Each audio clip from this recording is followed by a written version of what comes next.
NBFCs have begun to play an important role in the economy, reaching millions of customers who were earlier unserved by the financial sector. They provided credit, investment, and insurance products. They frequently provided better services and faster turnaround. In addition, the number of NBFCs has increased, making NBFCs a significant and growing part of the financial ecosystem. Hello and welcome to VARINDIA News Hour.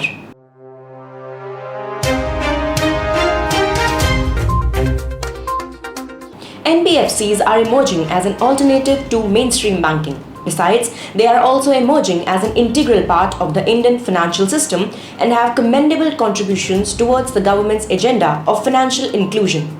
They have been providing credit to retail customers in the underserved and unbanked areas. However, the NBFC sector is expected to clock loan growth of 7 to 8% in the current financial year. NBFC in the India sector is playing a critical role in the development of core infrastructure, transport, employment generation, wealth creation, economic development of the weaker sections in India. On the other hand, gross non-performing assets of NBFCs are likely to rise following the Reserve Bank of India's move to tighten the NPA norms in November 2021. NBFC have played a key role in the development of important sectors like road transport and infrastructure, which are the lifelines of our economy. NBFCs have been supplementing the role of the organized banking sector by bridging the credit gaps. The growth of NBFCs in India has scaled substantial progress and has diversified their activities up to a large extent.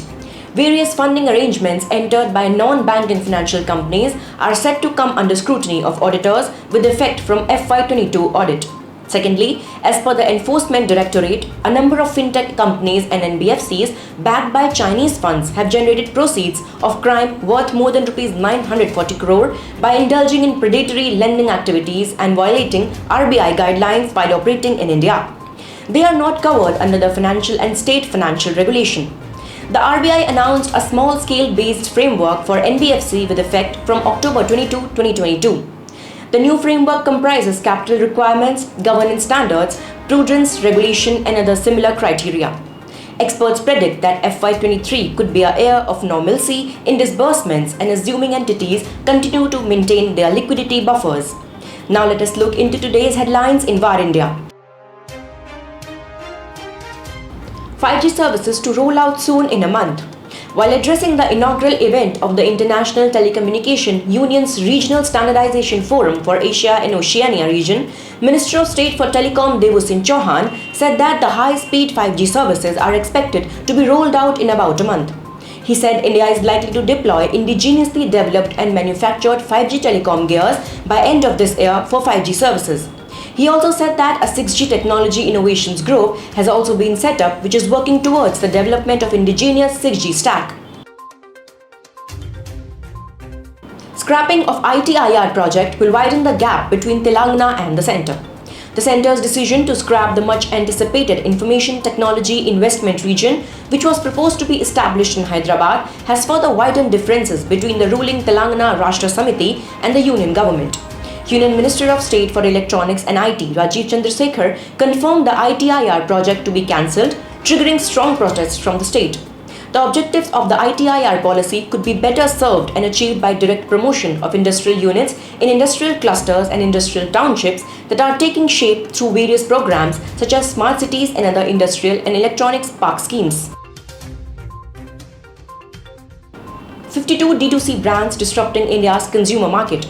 India's direct-to-consumer market has grown exponentially in the last few years and is likely to reach a size of $100 billion by 2025.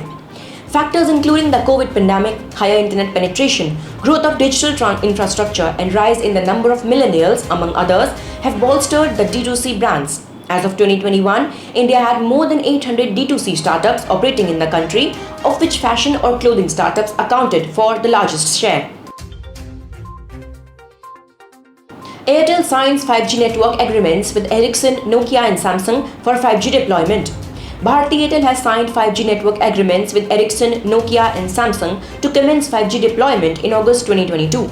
The 5G partnerships follow the spectrum auctions conducted by the Department of Telecom in India, where Airtel bid and acquired 19,867.8 MHz spectrum in 900 MHz 1800 MHz, 2100 MHz, 3300 MHz and 26 GHz frequency.